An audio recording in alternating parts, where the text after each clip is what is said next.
This is the Lone Crater YouTube. We hope this video helps. In this video, I will explain how to fix a DVD player in a Chrysler Town and Country. We'll start by identifying common issues you might encounter, such as the player not turning on or displaying error messages.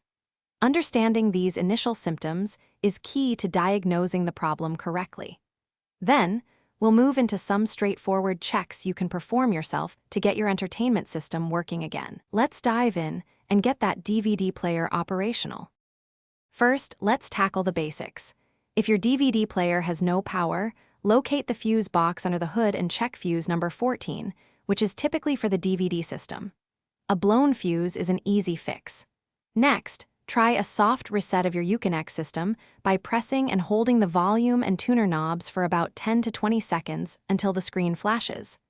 Also, confirm that all wiring connections at the back of the DVD player are firmly in place. If your screen is blank but you hear audio, a common culprit is a damaged ribbon cable connecting the screen. These replacement cables are often available for about $20. For read error messages, try using a specialized DVD cleaning disc.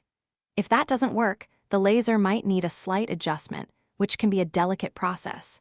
For stuck discs, you may need to carefully open the unit to manually retrieve them. For more advanced issues, like replacing a ribbon cable, you'll need to remove the overhead console assembly. This can be a bit involved, requiring specific tools and careful handling.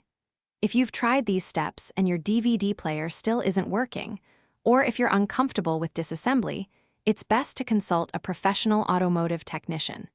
They have the expertise and diagnostic tools to handle complex electrical problems or internal unit failures. Also, remember to check the description for a link to some great deals, including those darn tough socks.